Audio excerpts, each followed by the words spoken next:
What's up, guys, and welcome to episode 12 of Pay to Glory. I just want to start the video again by thanking everybody for their support on the channel. If you could subscribe to the channel if you haven't already, I really appreciate the support. Every subscription helps, every like on the video helps, so I just want to thank everyone who's stuck with me this far and has supported the channel. So as we head into Division 6 here, we have a bit of an interesting video in the sense that I did two Division 6 runs, two complete Division 6 runs. We held the first time and then we ended up winning the second time. Almost all of the footage got corrupted. I made a mistake of filming almost all of it in one big chunk, and I guess my computer didn't handle it or got corrupted somewhere along the way and lost almost all of it. So I was very upset at that, and I apologize everyone for breaking my own rule there about wanting to record every single online game that I played this entire year. So it was almost 20 games that we lost. I was very frustrated. It probably ended up being about 15 games, but it was just frustrating in the sense that we did that. We did a bit of a pack opening for that last promotion that they did this past week, and we only opened, I think, 2 jumbo rare player packs. We didn't get anything really special, so nothing missed there, but I was more upset about the actual gameplay. Because the gameplay had some really interesting stuff in it. Division 6, you guys know I'm a bit of a conspiracy theorist, and I just felt like there was some other factors at play. I felt like, you know, I was like 4 wins and 2 draws, and I came up into my last couple games and ended up drawing one, and then my team felt sluggish, and then the next game I ended up losing. I don't know if it was because of that or what, but I lost that, and then I lost again, which hasn't happened at all this year, which is fine. I mean, you end up losing games, but it was more so in how I lost. The third game that I'd played after I drew and then lost, and then that third game that I ended up losing again, I felt totally helpless in it, and I'm sure you guys have felt this, but it just felt like amplified. It felt like I just couldn't get anything even going. I couldn't make a pass, and it wasn't that the guy was that great. He was a decent player, but he wasn't any better than any of the other guys that I felt like I'd played.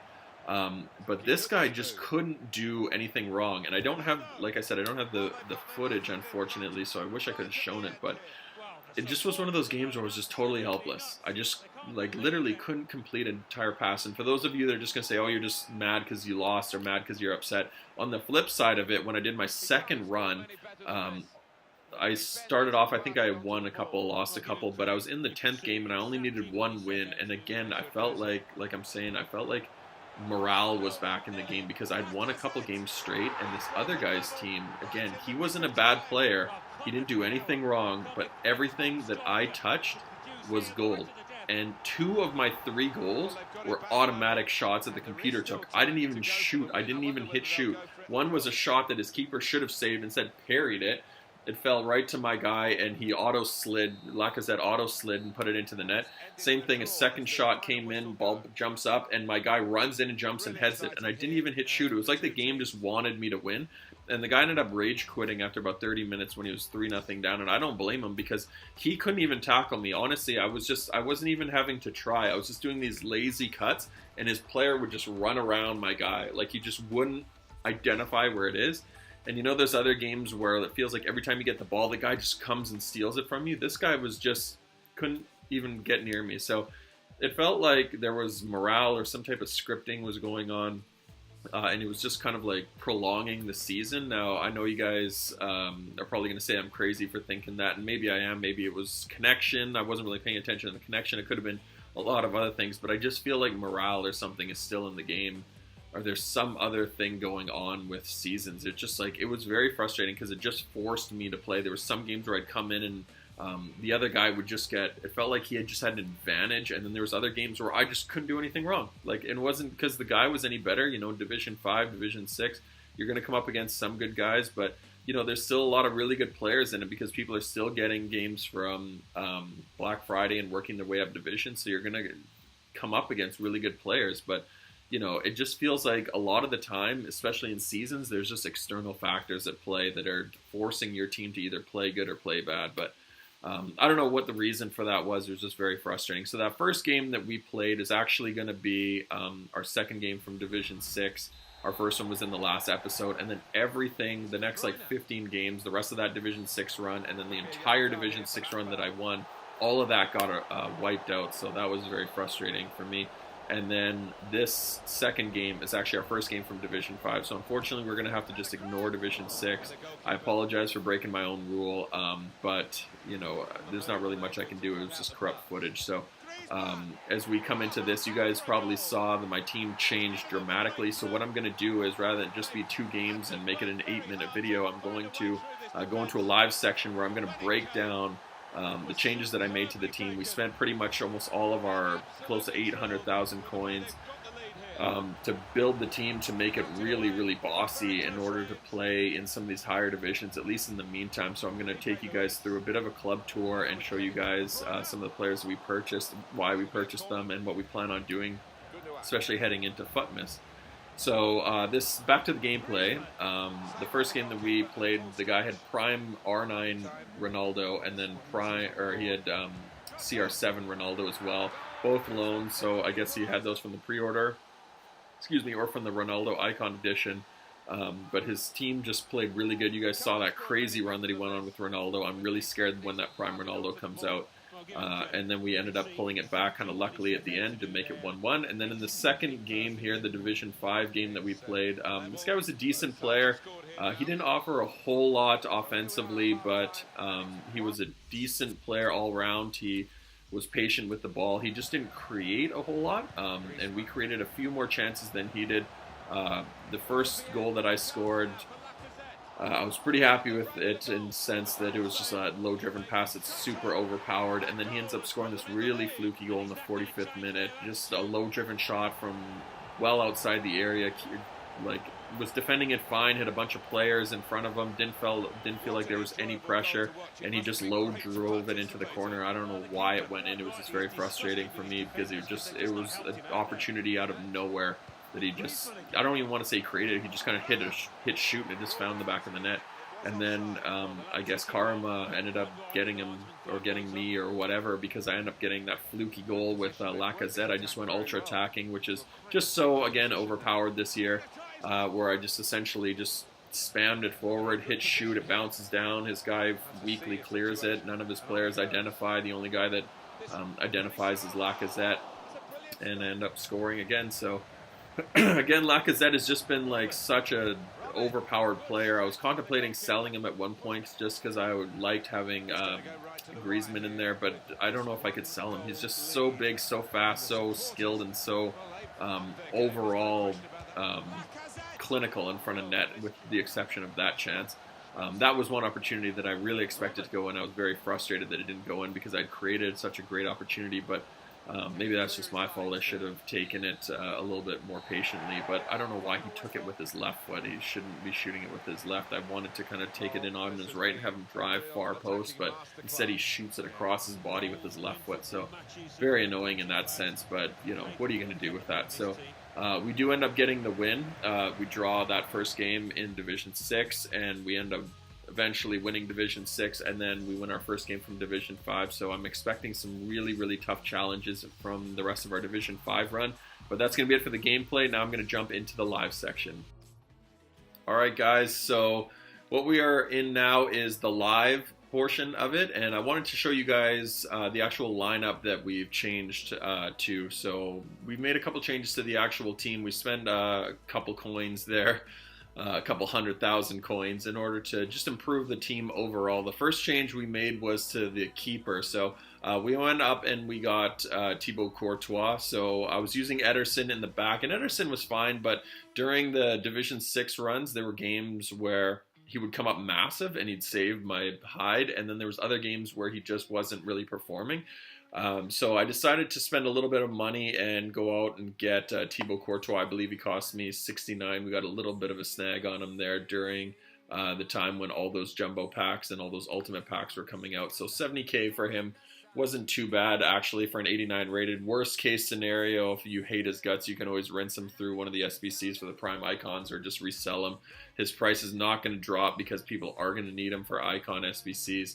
But so far he's been pretty good. He's a big, long guy. He's, you know, what is he, 6'6". He's got really good stats. So he's just a really good all-rounded goalkeeper, so I'm really happy with him. In terms of the back line, not too many changes. We kept Hector Bellerin. We kept Eric Bailly. I apologize for that noise in the background. One of my neighbors, I guess, is doing some drilling or something. But the one change we did make is bringing in Cesar Azpilicueta. So the reason we had to make that change is I was using Koscielny in the back, but Azpilicueta needs that strong link. So we needed to use a Chelsea player in order to get that strong link, because he is going to have a weak link with Felipe Luis. I used him in FIFA 17 and he was awesome. Of course, it was his team of the year, but his stats are really good. I mean, 79 rated. We just threw a shadow on him with 86 defending.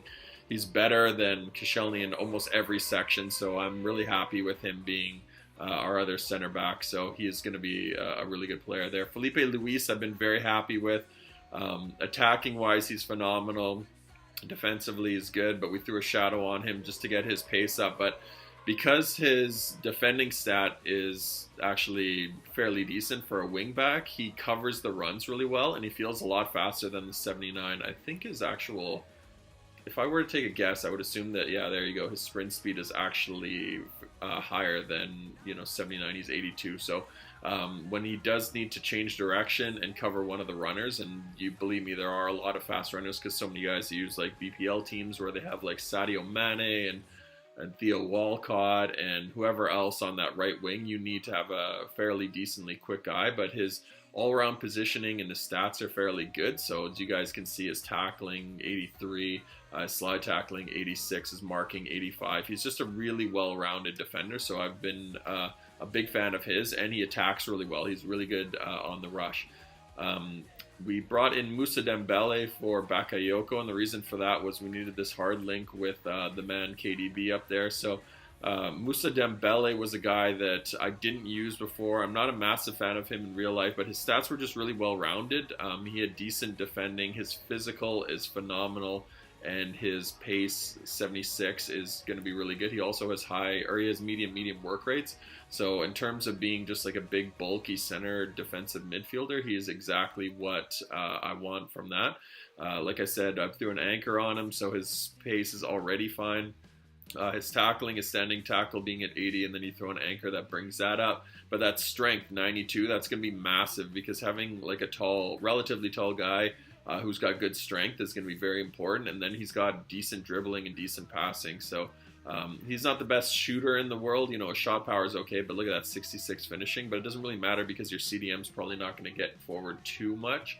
But I also like having a guy who's technically very capable in the back there as well, just standing in front of that defensive line. In terms of the midfielders, Koke and Gundogan are both really good box-to-box guys. The center midfielders, you need guys that are just that. They're just box-to-box guys. They have really good stamina, but they're more just for link-up play. They just get the ball from the CDMs or from the wing backs, and they basically transition the ball up. You don't really need them to do a whole lot more. They have to have fairly good defensive stats.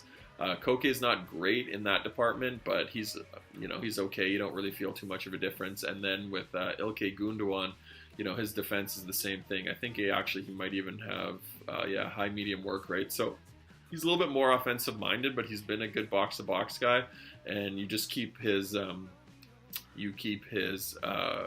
his actual tactics, like the player tactics, just default or set to default, so he just continues to go up and down the field. You don't really tell him to stay forward or stay back. You just keep it as default, and he feels fine there.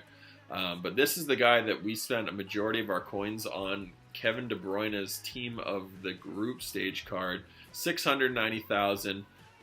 Whether he stays in the team forever, we don't know that yet.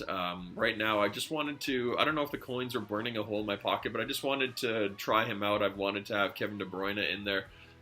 In the past, I was using David Silva and Mesut Ozil as my two different cams that I would kind of upgrade between. I upgraded from David Silva to Ozil. But the problem with Ozil is he's just really weak, and he's not a guy who's really a meta player for FIFA. Like, he's not a fantastic player in terms of being a guy that just has overpowered power, and his shooting, his passing is okay, his dribbling is okay, but he's not the fastest guy in the world. He's not the strongest guy in the world. He can't hold up the ball, especially when the game starts getting a little bit more spammy and you come up against some really strong, really fast defenders. You need a guy that can kind of hold his own, and Kevin De Bruyne is a little bit better in that sense. High work rates. That speed is going to be fine because we threw a hunter on him. But like, look at the shooting, passing, and dribbling. Like, they're so high. And I'm just a big fan of his in real life. His strength is okay as is at 75. The stamina is great. But like, look at all those high 80s, like low 90s. You know, his passing is through the roof, and his shooting just went up through the roof as well. And then I threw the hunter card on him, and he's, you know, one of the best shooters, you know, in the game from the midfield position. So just a guy that I was really looking forward to playing. We only played that one game with him so far, and he felt good. He felt solid in the middle there. He drew out quite a few fouls because I don't know if guys are just you know, going to be afraid once they see that card and they're just worried about him attacking on them. I know I do when I see Kevin De Bruyne. I just feel like I do in real life when he gets the ball. I worry that he's just going to be super dangerous with it. So he just seems to change people's psyche in terms of when they see that card coming up against them, they worry that he's just going to create a lot of problems. And then up front, we've got the two strikers that we're going to keep. You know, Lacazette, I think he cost us like 160. He's probably going for about 120 right now, but I don't have any plans on selling him. Like, he's a phenomenal card. You know, he's a guy that I would probably, it would take a lot for me to have to sell him. I'd probably want to either get his ones to watch or an informed version of him if it came out, or it'd have to be somebody that I was really, really like obsessed with getting. Like, if I got Aguero, I might consider taking him out of the lineup, but he's just been so good. Like, in terms of his actual price, like, you can see, oh, actually he's only going for 100k right now, but he's worth every penny of that 100k. Like, he's just such a phenomenal striker.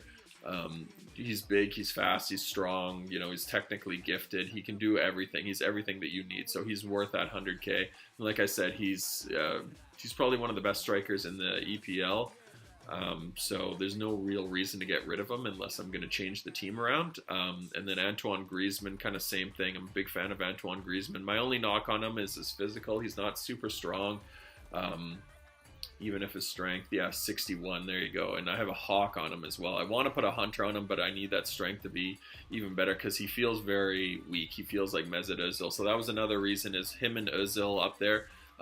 You know, it felt like Lacazette was doing a lot of legwork because the other two would get bounced around a lot. So having Griezmann in there, he's a great dribbler, very good shooter. He's got decent pace. He doesn't feel super rapid. He actually doesn't feel like 86. He feels kind of like a low 80s in terms of his pace, but you know, his acceleration's decent. He just feels kind of weak, and maybe it's just because he gets powered off the ball a lot. But that is, you know, that's the card, and that's what you're getting. But his price is super inflated. I think it was like 270 last time I saw it, so it might be, when I got him, it was like he was going for like 276. So, well, there you go, 250-ish. Yeah, 253 was the highest, and that wasn't even sold. So I don't know what he's going for. Probably somewhere around 250, 245. There you go. So he might drop down. He might be going for in the 240s right now. So for me, I don't plan on keeping him forever. Like, if and when, well, it's not going to be if, but it's when Prime Icon Henrik Larsson comes out, that's probably going to be the guy that I'm going to replace him with. So my ideal combo is going to be Sergio Aguero and Henrik Larsson, and then probably change these guys back down to EPL players. I like Felipe Luis. I'd be happy to keep him in there, but I'm not necessarily a massive fan of Koke. He's been fine. He's done the job, but there's other players that I'd rather have in that central midfield role that I'd like to bring in. These are all the guys that I just have from my fitness squad, which I basically use for squad battles or offline stuff, but I don't really use them online too much. But in terms of the actual online team, like moving this back to an EPL team would kind of be where I'd like to take the team, and eventually have that prime icon Henrik Larsson in the squad, just to link it up, just because I'm a big Henrik Larsson fan, and that card looks really deadly. In terms of the club itself, this is actually the first time I think I've done the club tour. I've still got a whole bunch of these loan players that I don't know what I'm going to do. If I used David De Gea, I think, earlier on in the year, but I haven't even touched the Ronaldo yet, Neuer, Higuain, Silva. Like, I don't really like using too many loan players just because I don't like putting stats on them because you're not going to keep them. So, you know, the Naby Keita, the Donnarummas, like, I'm probably not going to use these guys. I'm definitely not going to use this. So you know what, I'll probably just end up yeah, I'll just end up getting rid of him because I can't use him in an SBC or anything. I'm not going to put him in a squad. So whatever, I'm just going to get rid of him. Kevin De Bruyne, as you guys see, I'm going to keep him. The Renato Sanchez is an interesting one. I got him relatively cheap. I got him for like 20-something K, 29K.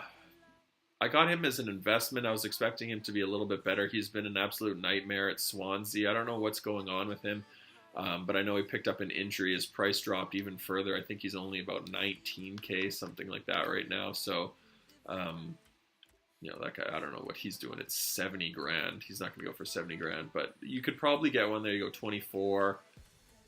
So he's jumped up a little bit. I saw him going as low as 19 grand. 19 grand on the weekend, like 19.5, something like that. So I wouldn't be surprised if he drops down to that, especially as the year goes on. He had a once to watch last year and he didn't get upgraded at all. So I just want to see him get an inform or two, or just even, something over Futmas or whatever. He probably won't get Futmas because his number's 35, but one of those cards, like just anything to bring that number up just to increase his price, because I would be fine selling him. He was a guy that I was planning on having in the team all year round, but now that my team's already at a point where I can basically not have to worry about Renato Sanchez. He's a good card as is. He's fine in game. He's a great box-to-box guy. I wouldn't use him as a cam or a CDM. I would just only use him as a CM because he's good up and down the field in terms of winning the ball and passing, and he's got decent pace. But other than that, he's not really super special, and his rating's fairly low. So I'm just waiting, because there's no point in me selling him right now. I'm just waiting, unless I need the coins, but I'm just waiting until he gets something for a reason for me to sell him. So Courtois is probably not going anywhere. He'll be my keeper for a while. Ozil I'm keeping because I like Ozil in terms of my fitness team. It's just whether I use him in an SBC. Griezmann I wouldn't get rid of unless I had to sell him for, in order to pick up players for an SBC, for like Henrik Larsson, for example, or Futmas maybe. But it would require quite a special player for Futmas. David Silva, same thing as Mesut Ozil. I'm just keeping unless there's a reason for me to use him in an SBC. Handanovic I'm going to keep for the SBCs. Same with Verratti, Alderweireld, Ruffier, Barzali, Glick, same thing, Bernd Leno, and then a whole bunch of 84s like Koscielny I'm going to keep, Bailly I'm going to keep, but Icardi I would use. I actually have another Icardi sitting on my transfer list. Berkey, Aduriz, Farman, Falcao, these are all Futmas guys. Strootman, Asensio, Silva, Willian I wouldn't mind keeping. Koke I'll keep. Dzeko, Manolas, Perisic, Pedro, Laporte, like all these guys I have no problem rinsing through the SBCs at Christmas. Same thing with the 83s. There's just a whole bunch of them that, I have no reason to keep them other than just use them for Futmas if anything comes out. I'm expecting Futmas there to be one or two guys that, I want. If they release like a Henrik Mkhitaryan, I'd probably consider doing that, especially if he was a central position. Antonio Valencia would go for a lot. I'm sure it would require a couple informs at the very least. But there's a couple guys that, I wouldn't mind picking up, just some, guys from the EPL, especially in the short term, because last year's Futmas, I didn't do every single one, but I did a couple guys. We didn't end up keeping them all year. I think we rinsed Dele Alli through an SBC as well. We ended up keeping, Levin Kurzawa for the whole year. But a lot of the SBCs for Futmas, you'll eventually end up probably using them in another SBC later on in the year. But for the short term, like for just over the Christmas break, they are going to be really good cards to use. So I do recommend picking up ones, but just being selective about who you get. You can lose a lot of money by just doing every SBC possible, because there are going to be I guess it's 10 days, 10 or 12 or 11 days or whatever, three per day. So you're looking at like 33 to 36 of these things coming out. So I wouldn't recommend doing all of them. Be selective about who you're actually going to pick up. Think about the composition of your team and use that guy based on whether that team's or whether that player is going to be useful to you. Because if not, they're just going to sit in your club, and eventually they're going to get an inform that's going to be even better than them. So that's kind of where my team is right now. And kind of the club. So you guys have seen the players that are sitting in it right now. There isn't really too many guys that I would really like to get in the short term. The only guys that I kind of would like to eventually pick up would be Sergio Aguero up front here. But more importantly, I'm interested in getting that Henrik Larsson when he does come out. I just hope that it's not going to be too long or too far away. So I'm hoping that with the players that I have in my club, and if I could sell off these three, that I could eventually go pick that up for what I have, and I wouldn't have to sell off De Bruyne, because I would love to have De Bruyne, Larson, and Lacazette. So if I had to sell off a couple of these other guys in order to make some coins, in order to use them for SBCs, I would gladly do that. But for the most part, this is pretty much the team that I'm going to be rocking with through Division 5 and for the next couple of weeks. So until something else changes, this is going to be the team. So that's going to be it for the video. So I appreciate you guys watching, and like I said, if you can leave a like on the video, I really appreciate that. And until episode 13, when we can get back into more gameplay, that's going to be it. So until episode 13, guys, take care. Peace.